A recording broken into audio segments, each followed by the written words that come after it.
Hello viewers, आज सभी का इस चैनल में स्वागत है। आज मैं आप लोगों के साथ न्यू अपडेट शेयर करने वाला हूं। आज का जो न्यू अपडेट होगा डीआरसीसी से रिलेटेड होगा। जैसे आप लोग सभी लोग जो हैं सब्सिक्वेंट पेमेंट के लिए अप्लाई करते हैं, तो सब्सिक्वेंट पेमेंट को अप्लाई करने से रिलेटेड कुछ अपडेट दिए गए हैं, यानी जब आप अप्लाई करेंगे वहाँ पे कुछ चेंजेस किए गए हैं। तो इसमें मैं बताऊँगा, इस वीडियो में आप लोग बताऊँगा कि अब आप सब्सिक्वेंट पेमेंट अप्लाई करेंगे, ठीक है, तो आपको क्या क्या डॉक्यूमेंट लगाना है और कैसे अप्लाई करना है, ठीक है। उसमें जो 3-4 जो पॉइंट है मेंशन किए गए हैं जो आपको फिलअप करना है, मैंडेटरी पे वो फिलअप करना है। तो फिलअप करने का क्या प्रोसेस होगा मैं बता देता हूँ इसमें। चलो, तो सबसे पहले आप लोगों के सामने वेबसाइट ओपन है, इसका लिंक मैं डिस्क्रिप्शन में ऑलरेडी प्रोवाइड कर दिया है, आप उसे देख सकते हो, ठीक है। जब लिंक पे क्लिक करोगे इस तरह का वेबसाइट ओपन हो जाएगा। इसके बाद आपको go to all college website पे क्लिक करना है। इस पे क्लिक करने के बाद आप लोग के सामने न्यू इंटरफेस ओपन होगा जो इस टाइप का होगा। अब यहाँ पे आप देख सकते हो डीआरसीसी, यहाँ पे सीएससी वेबसाइट, इस पे आपको क्लिक कर देना है। जब आप इस पे क्लिक करोगे तो यहाँ पे आप आ जाओगे। तो यहाँ पे आपको अब बिहार स्टूडेंट क्रेडिट कार्ड है, इस पे आपको क्लिक करना है। जैसे आप इस पे क्लिक करोगे तो एक न्यू इंटरफेस आप लोग के सामने इस टाइप का ओपन हो जाएगा, ठीक है। तो अब इसे फिलअप करने के लिए सबसे पहले आपको न्यू एप्लीकेंट रजिस्ट्रेशन पे जाना है। यहाँ पे मिलेगा आपको ईमेल आईडी और पासवर्ड आपको यहाँ पे डालना है। अगर ईमेल आईडी अब सब्सिक्वेंट पेमेंट के लिए है तो आपके पास तो ईमेल आईडी और पासवर्ड ऑलरेडी होगा। तो यहाँ पे जो रिकैप्चा है इसको मैंने यहाँ पे फिलअप करूँगा। जब आप कैप्चा फिलअप कर लेंगे उसके बाद लॉगिन वाले बटन पे क्लिक करने के बाद इस टाइप का इंटरफेस आप लोग के सामने ओपन हो जाएगा, ठीक है। तो यहाँ पे अगर आप मोबाइल से इसे ओपन करते हो तो बीच में आपको 3 लाइन्स दिखेंगे, उस पर क्लिक करना। उस पर क्लिक करने के बाद आपको सब्सिक्वेंट पेमेंट का ऑप्शन दिखेगा यहाँ पे, ठीक है। तो सब्सिक्वेंट पेमेंट वाले पे आपको क्लिक कर लेना है। क्लिक करने के बाद एक न्यू इंटरफेस यहाँ पे इस टाइप का ओपन होगा। यहाँ पे कुछ चेंजेस किए गए हैं। चेंजेस किस प्रकार है वो पहले मैं बता देता हूँ आप लोग को। तो सबसे पहले आप इसमें चेंजेस देख सकते हो कि पहले जब आप सब्सिक्वेंट पेमेंट के लिए अप्लाई करते थे तो आपको डॉक्यूमेंट अपलोड करना होता था, ठीक है। इसके बाद आपका कोर्स कंप्लीट डेट बताना होता था। उसके बाद डिक्लेरेशन लेटर आपको अपलोड करना होता था। इतनी 3 चीज काम करना होता था, 3 जो फील्ड है आपको फिलअप करना होता था। लेकिन अब क्या है, एक और फील्ड है ओटीपी का। पहले इतने काम होते थे। नया जो फील्ड ऐड किया गया, सेशन ईयर बताना है, अमाउंट बताना है, बैंक अकाउंट बताना है, आईएफसी बताना है, ठीक है। इसके बारे में बता देता हूँ कैसे फिलअप करना है। सबसे पहले डॉक्यूमेंट से रिलेटेड मैं बात करूँगा।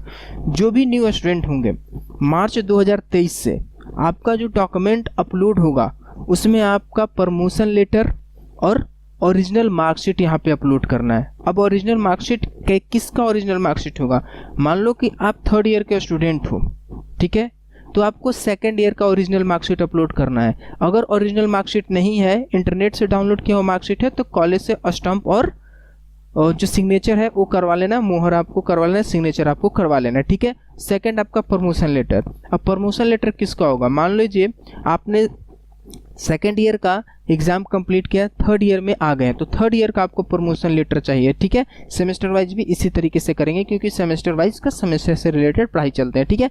अब कोर्स कंप्लीट डेट क्या करना है? देखो, कोर्स कंप्लीट डेट में बहुत सारे स्टूडेंट कंफ्यूज होते हैं। तो देखो, अगर कुछ भी समझ में नहीं आया कोर्स कंप्लीट डेट में, तो आपका सैंक्शन लेटर में सबसे लास्ट पेमेंट का जो डेट होता है उसको 2 महीने बाद का डेट यहाँ पर रखो, ठीक है। जैसे आपका सभी का कोर्स मार्च में खत्म होता है, ठीक है, तो आपका सब्सिक्वेंट पेमेंट का सबसे लास्ट डेट मार्च है, तो आप 2 महीना छोड़ो, अप्रैल और मई का डेट यहाँ पे आपको डाल देना है, ठीक है।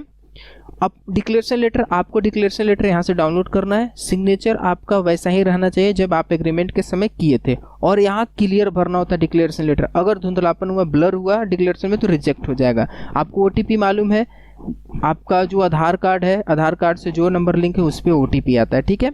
अब न्यू पॉइंट यहाँ पे है सेशन और ईयर। देखो, सेशन और ईयर में क्या करना होता है। यहाँ पे जब आप क्लिक करोगे तो यहाँ से सेमेस्टर और ईयर आपसे पूछा जाएगा। चलो सेमेस्टर पे क्लिक करके देखते हैं कि क्या होगा। देखो, सेमेस्टर वाले पे कोई इफेक्ट नहीं आया, ठीक है। सेमेस्टर वाले क्या करेंगे, सेमेस्टर सेलेक्ट कर लेंगे, अपना अमाउंट लिखेंगे। अब अमाउंट यहाँ पे कौन सा लिखना है? अमाउंट यहाँ पे वो अमाउंट लिखना है जिस सब्सिक्वेंट पेमेंट के लिए अप्लाई कर रहे हैं। मान लो कि आपने 2nd सब्सिक्वेंट पेमेंट के लिए अप्लाई कर रहे हो, सेकंड सब्सिक्वेंट पेमेंट का आपका 70,000 या 80,000 होगा, वो अमाउंट यहाँ पे आपको डालना है। बैंक अकाउंट यहाँ पे डालना है, ठीक है।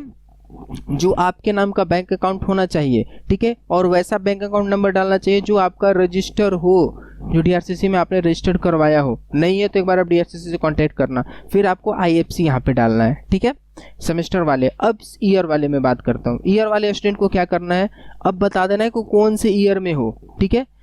ईयर सेलेक्ट करने के बाद जैसे इस पे आना है, इस पे जैसे ही क्लिक करोगे तो आपको ऊपर में दिखेगा इस टाइप का। यहाँ पर देखो ईयर आपको सेलेक्ट कर लेना है, कौन से ईयर का आपका सब्सिक्वेंट पेमेंट देना है, ठीक है, क्योंकि ईयर जो है सबका बैक हो चुका है। जिन लोगों का 25 में ख़त्म होना था उन लोगों का 26 में ख़त्म हो रहा है, ऐसा ईयर बैक चल रहा है। जिस ईयर में आपका ईयर चल रहा होगा, यानी जो समय ईयर डालना है जिस ईयर में आप अभी सब्सिक्वेंट पेमेंट के लिए अप्लाई कर रहे हो, ठीक है। चलो ईयर को और थोड़ा समझते हैं। मान लो कि बहुत सारे ऐसे स्टूडेंट हैं जो 2021 में अपना एडमिशन लिए, ठीक है, 3 साल का कोर्स है उन लोग को, तो 2021 से 22, 22 से 23, 23 से 24, 3 साल हो गए। अब यहाँ पे है जो आपका सब्सिक्वेंट पेमेंट है, सेकंड सब्सिक्वेंट पेमेंट है। तो सेकंड सब्सिक्वेंट पेमेंट आपका कब होगा, कौन से ईयर का है, 2022 में होगा कि 2023 में होगा, वो आपको यहाँ पे फिलअप करना है, ठीक है। नहीं, अगर नहीं समझ में आ रहा होगा तो कमेंट आप यूट्यूब के कमेंट या डिस्क्रिप्शन में आपको व्हाट्सअप नंबर है, वहाँ पे आप कमेंट करके जानकारी ले लीजिएगा, ठीक है। अब आपको अमाउंट बताना है कि सब्सिक्वेंट पेमेंट में जो आपको सैंक्शन लेटर मिलते हैं उसमें आपका अमाउंट बताया जाता है, मेंशन किया जाता है, उस अमाउंट को यहाँ पे आपको डालना है, ठीक है।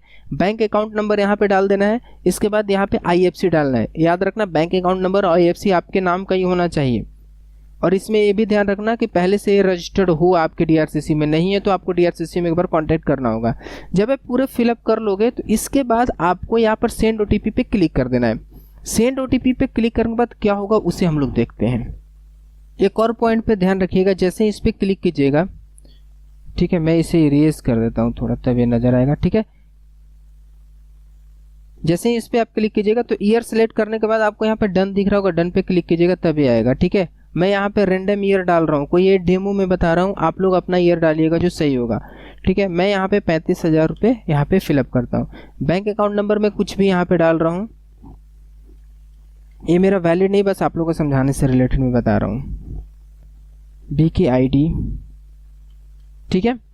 अब मैं सेंड ओटीपी पे क्लिक करूंगा, तो सेंड ओटीपी पे क्लिक करने के बाद आपको मैसेज आएगा, OTP has been send your registered mobile number with Aadhaar. जो आधार नंबर पे आपका रजिस्टर होगा मोबाइल नंबर, उसी पे ओटीपी जाएगा। अब इस पे ओके कर देना है। जैसे ही ओटीपी आता है तो अब आपको क्या करना, ओटीपी यहाँ पे डालना है, यहाँ पे टिक कर देना है सब्सिक्वेंट पेमेंट के लिए, सबमिट वाले बटन पे क्लिक कर देना है। सबमिट वाले बटन पे क्लिक करने के बाद जो आपका ये जो फॉर्म है पूरी तरह से फिलअप हो जाएगा। इसके बाद आपको स्टेटस आपको चेक करते रहना है। जो स्टेटस चेक करना है आपको स्टूडेंट पोर्टल से चेक करना है। तो ये था सब्सिक्वेंट पेमेंट का न्यू अपडेट। मिलते हैं नेक्स्ट वीडियो में इसी चैनल पर। थैंक यू, धन्यवाद।